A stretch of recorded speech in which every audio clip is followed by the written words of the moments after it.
নাস্তিকদের যুক্তিগুলো খুবই হালকা। ওরা স্রষ্টাকে মানতে চায় না, আল্লাহরে মানতে চায় না। এর কারণ ওরা বলে আনসিন ইজ নাথিং, যেটারে দেখি না ওইটা মানি না। নাজুবিল্লাহ পড়বেন না?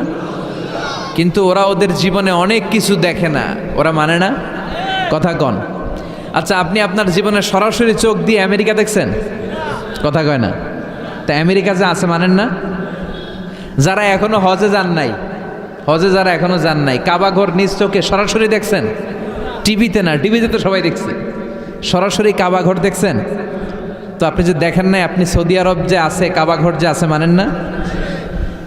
নাস্তিকরা বাতাস খালি চোখে দেখে না, দেখে, কিন্তু নাস্তিকরা বাতাস মানে না। Why do you believe on that? তো বাতাস মানুষ কেন? তোর দাদা তোর বাবা কোনোদিন বাতাস দেখছে? তুই তোর চোখ দিয়ে কোনোদিন বাতাস দেখেছিস? Do you see the air in the atmosphere? উত্তরে বলবেন no. So why do you believe on that? বাতাস বিশ্বাস করো কেন? Do you see the migraine pain when someone feel in his head? কেউ যখন মাথা ব্যথা অনুভব করে, বলে যে আমার মাথাটায় প্রচণ্ড ব্যথা, ওর যে মাথা ব্যথা দেখা যায়? কথা বলেন। ভাইজানের মাথা ব্যথা প্রচণ্ড দেখা যাচ্ছে? মাথা ব্যথা থাকলেও মাথার অবস্থা যা, না থাকলেও এটা দেখা যায় না। So why do you believe on that? মাথা ব্যথা দেখা যায় না তো বিশ্বাস করোস কেন? এগুলো কপাল পড়া, এগুলো হচ্ছে নাম্বার ওয়ান হাদারা মুল্লুক্কা পাঠা। এদের দলিলগুলো একেবারে নড়বড়ে। কুফানগরীতে এক নাস্তিক ছিল, সে বলে বেড়াতো আমি আল্লাহরে দেখি না তাই মানি না। কুফানগরীর লোকজন বলে আমাদের এক ইমাম আছে নাম নু'মান ইবনু সাবেত, ওনার সাথে বসলে তুমি আল্লাহরে দেখতে পাবা। সে বলে তাই, তাহলে তোমাদের ইমামকে ডাকো। সাইয়েদনা ইমাম আবু হানিফা টাইম দিলেন, এই জুমার দিন, আজকে জুমার দিন না, এই জুমার নামাজের পরে ঠিক ভর দুপুরে 2টায় সবাই আমরা একত্রিত হব। নাস্তিকও আসবে, সাইয়েদনা ইমাম আবু হানিফাও আসবে। জুমার সালাতের পরে লোকের বন্যা বয়ে গেল, বাঁধ ভাঙা জোয়ার, অনেক মানুষ। নাস্তিক এসেছে, লক্ষ লক্ষ লোক এসেছে, আসে নাই ইমাম আবু হানিফা। আসে না আধা ঘন্টা, 1 ঘন্টা, 2 ঘন্টা পরে আসছে। নাস্তিক বলে এই তোমাদের ইমাম, যার কোনো সময়ের জ্ঞানই নাই, এর সাথে কিসের তর্ক? সাইয়েদনা ইমাম আবু হানিফা বলে ইনদি উযর, আমার ওজর আছে। কি ওজর? সাইয়েদনা ইমাম আবু হানিফা বলেন আমি ঘর থেকে বের হয়ে আসার পথে একটা নদী পার হয়ে আসতে হয়। আজকে এসে দেখি নদীর মধ্যে কোনো মানুষ টানুষ নাই, নৌকা নাই, মাঝি নাই, কিচ্ছু নাই। তো হঠাৎ দেখলাম পাশে বিশাল বড় একটা গাছ, এই গাছটা এমনি এমনি 2 ভাগ হয়ে গেল। হঠাৎ গাছ থেকে এমনি এমনি লম্বা তক্তা হয়ে গেল, এমনি এমনি তক্তাগুলো জোড়া লেগে নৌকা হয়ে গেল। আর নৌকা আমার সামনে আসলো, মাঝি ছাড়া, লগি বৈঠা ছাড়া। আমি নৌকায় যেয়ে বসলাম, নৌকাটা আমার নিয়ে টান দিয়ে সাঁ করে ওপার নিয়ে গেল। তো এই যে এই কাজগুলো আর প্রসেসিংগুলো হতে আমার 2 ঘন্টা সময় লেগেছে। নাস্তিক কয় তগ ইমাম গাঞ্জা খাইছে, মাথার তার ছিঁড়া গেছে, নাহলে কোনো সুস্থ মানুষ এই কথা বলতে পারে? এমনি এমনি নাকি গাছ ভেঙে তক্তা হয়, এমনি এমনি নাকি তক্তা লেগে নৌকা হয়, এমনি এমনি নাকি মাঝি ছাড়া নৌকা চলে। সাইয়েদনা ইমাম আবু হানিফা বললেন এই তো আপনি লাইনে চলে আসছেন, আপনারে বুঝানো এখন আমার খুব সহজ হবে। এমনি এমনি গাছ কাটে না করাত ছাড়া, এমনি এমনি তক্তা জোড়া লাগে না, নৌকা হয় না মিস্ত্রি ছাড়া, এমনি এমনি নৌকা চড়ে না মাঝি ছাড়া। তাহলে এত বিশাল বড় আকাশটা কেমন করে এমনি এমনি হলো? জমিনটা কেমন করে এমনি এমনি হলো? সাগর, মহাসাগর, পাহাড়, মরুভূমি কেমন করে এমনি এমনি হলো? এগুলোর একজন স্রষ্টা আছে না নাই? নাস্তিক কয় তাই তো, আসলেই তো আমি হাদারাম, আসলেই তো আমি উল্লুক্কা পাঠা। এইভাবে তো আমি কখনো ভেবে দেখি নাই, এইভাবে তো কখনো চিন্তা করি নাই। ও ইমাম, তুমি আমার ঘুমন্ত বিবেককে জাগিয়ে দিয়েছ, তুমি আমার চোখের সামনের পর্দাটা উঠিয়ে দিয়েছ, তুমি আমার দৃষ্টিভঙ্গিকে পরিবর্তন করে দিয়েছ। ও ইমাম, তুমি আমার চোখ খুলেছ, তুমি আমাকে হক চিনতে সাহায্য করেছ। আর দেরি করতে চাই না, আমারে পড়িয়ে দাও লা ইলাহা ইল্লাল্লাহু মুহাম্মাদুর রাসূলুল্লাহ। কালিমা পড়ে মুসলমান হয়ে গেছে। আল্লাহু আকবার পড়েন। এমনি নাস্তিকদের জন্য এই সূরার ভেতরে আল্লাহ তাআলা অনেক দিগদর্শন রেখেছেন, জীবন দর্শন রেখেছেন। আল্লাহ বুঝাতে চান যে গোলাম, আমারে চেনার জন্য, আমারে দেখার জন্য তোর ডক্টরেট ডিগ্রি লাগবে না, তোর ব্যাচেলর ডিগ্রি, মাস্টার্স ডিগ্রি লাগবে না। তুই আমার সৃষ্টির দিকে একটু নজর করে তাকা, একটু ঠান্ডা মাথায় চিন্তা করে দেখ, একটু সাগরের দিকে তাকা, একটু নদীর দিকে তাকা, একটু পাহাড়ের দিকে তাকালেই তুই বুঝবি সামওয়ান ইজ কন্ট্রোলিং এভরিথিং। একজন এমডি আছে, ম্যানেজিং ডাইরেক্টর, মহা ব্যবস্থাপক, যিনি গোটা বিশ্বের সব ব্যবস্থাপনার আঞ্জাম দিচ্ছেন। চিল্লায় বলেন ঠিক কিনা? আল্লাহ বলে তুই সাগরের দিকে তাকা, পাহাড়ের দিকে তাকা, নদীর দিকে তাকা। সাগরের দিকে তাকালে আমি আল্লাহরে খুঁজে পাবি। ঝর্ণার দিকে তাকা, ঝর্ণার মধ্যে আল্লাহর নিদর্শন আছে না নাই? ঝর্ণা ঝর্ণা ঝর্ণা রে, বলনা বলনা বলনা রে, কার বিরহে পাগল পাড়া তুই, কার মিলনে ফুল ফসলে ভরারে তোর দুকুল ভুই, কার মিলনে ফুল ফসলে ভরারে তোর দুকুল ভুই। ঝর্ণা ঝর্ণা ঝর্ণা রে, বলনা বলনা বলনা রে, কার বিরহে পাগল পাড়া তুই। সুবহানাল্লাহ পড়েন। ঝর্ণা দেখছেন কোনো দিন? হড়ে হড়ে দেখছেন? সিলেটে মাধবকুণ্ড জলপ্রপাত, আর কোথায়? সীতাকুণ্ড, আর কোথায়? রাঙ্গামাটি, আর শ্রীমঙ্গল। ঝর্ণা আছে না? এই ঝর্ণার দিকে তাকাবেন, ঝর্ণার ঝরঝর শব্দের আওয়াজগুলো বুঝার চেষ্টা করবেন। দেখবেন ঝর্ণা আপনাকে বলে দিবে যে আমার স্রষ্টা কে। আল্লাহর সৃষ্টির দিকে তাকালে আল্লাহরে পাওয়ার সুযোগ আছে না নাই? এই তথ্যগুলো, এই উপাত্তগুলো, এই মেসেজ আর ইনফরমেশনগুলো আল্লাহ তাআলা এই সূরার ভেতরে ভরে দিয়েছে। শুনতে রাজি আছেন? আওয়াজ করে বলেন তো সূরার নাম। আরো জোরে সবাই বলেন কি নাম? মুলক। মুলক মানে কি? মুলক মানে রাজত্ব, মুলক মানে ক্ষমতা, মুলক মানে পাওয়ার, মুলক মানে কিংডম, মুলক মানে সভরেইনটি, মুলক মানে অথরিটি। অথরিটি কার? এজন্য রাব্বুল আলামিন বলেন তাবারাকাল্লাযী বিয়াদিহিল মুলকু ওয়া হুয়া আলা কুল্লি শাইইন কাদির।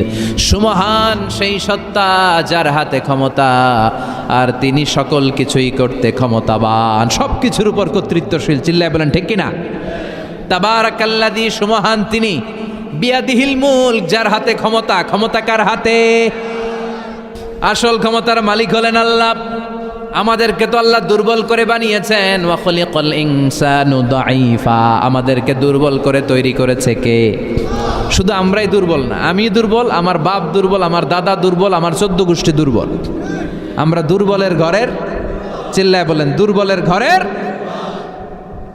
সেই দুর্বলের ঘরের দুর্বল কয় আমরা সব ক্ষমতার উৎস। কি ক্ষমতা আছে আমার? আজকে মাহফিলের প্যান্ডেলের পেছন থেকে বলে, কেউ যদি বলে ওঠে হুজুর সাপ, কি বলে? সব দৌড়। আমি আমার নানা ঘরে লইয়া দৌড়, তুমি এদিকে দৌড়া, চাচা আপন প্রাণ বাঁচা। সাপ কথাটা তো মজা করে বললাম, এতে অনেকে খুঁজতেছে আসলে কি সাপ। আর আসলেই যদি একটা anaconda, C snake, black mamba, king cobra, Python এসে ফস, এই ফস করে যদি প্যান্ডেলে যদি একটা ঢুকতো, পাওয়া যেত কাউরে? কথা কন। তো এই হচ্ছে আমাদের ক্ষমতা। সাপ বাদ দেন, বাবা ব্যাংক চিনেন? চিনেন না? না, দেবিদ্বারে তো বাবা ব্যাংক নাই। কি করে? খালি লাফায়। 10টা বাবা ব্যাংক, 2টা এই স্টেজে, আর বাকি 8টা প্যান্ডেলে যদি ছেড়ে দেওয়া হয়, বাবা ব্যাংক আর কি লাভ দিবে? এর চেয়ে বড় লাভ দিবেন আপনারা? বাবা ব্যাংকের চেয়ে বড় লাভ দিয়ে আমরা দৌড়াইতে শুরু করব। কত অসহায় আমরা, কত দুর্বল। বল্লা পোকা, মৌমাছি আমাদেরকে কামড় দিয়ে উড়াল দেয়, এটারে ধরে যে মারমু এটাও পারি না। কুত্তা এম করে কামড়াইলে আমরা কুত্তারে কামড়াইতেও পারি না। কি অসহায়। পিঁপড়া কামড় দিলে আমরা কিছু করতে পারি না। কানের ভিতরে যদি কারো পিঁপড়া ঢুকে থাকে বুঝবেন সে মজাটা কি। আহা, হ্যাঁ, বাঁচার কোনো সুযোগ নাই, কোনো ক্ষমতাই নাই। এরপরও আমরা বলি সব ক্ষমতার মালিক আমি। দেখবেন যাদের ডায়রিয়া হয় আর 5-7 বার টয়লেটে গেছে, এর চেহারার দিকে তাকানো যায় না। বৈশা গেছে, বৈশা যান।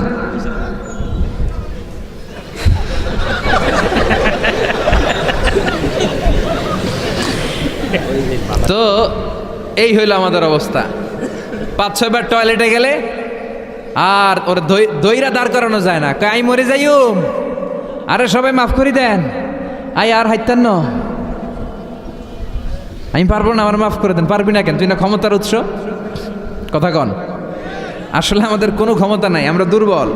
আসল ক্ষমতার মালিক একজন, চিল্লায় বলতে হবে তিনি কে? আমরা যে কত দুর্বল। ন্যাচারাল ক্যালামিটি অর ডিজাস্টার যখন হয়, প্রাকৃতিক দুর্যোগ, তখন নিজের অবস্থা খেয়াল করবেন। বন্যার সময় মানুষের কি অবস্থা হয়, ঠিক কিনা? ভূমিকম্পের সময় কি অবস্থাটা হয় আমাদের?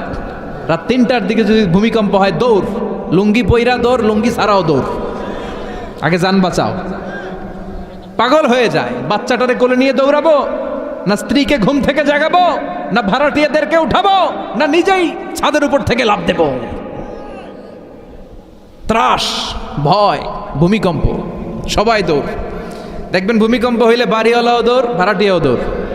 নাকি ভাড়াটিয়ারা দৌড়ায়, বাড়িওয়ালারা দৌড়ায় না? কথা কন। ডোনাল্ড ট্রাম্প যে বিল্ডিংয়ে থাকে ওইটাতে ভূমিকম্প হইলে ডোনাল্ড ট্রাম্প তো দৌড়াবে না? না, ডোনাল্ড ট্রাম্পও দৌড়াবে। আমি কিছু টেলিভিশনের লাইভ প্রোগ্রাম দেখেছি, ওইখানে উপস্থাপক আর অতিথিরা ক্যামেরা ট্যামেরা মেকআপ টেকআপ নিয়ে বসছে। একটু পরে শুরু হয়েছে ভূমিকম্প, মাইক থুইয়া দিয়া উপস্থাপক দৌড়।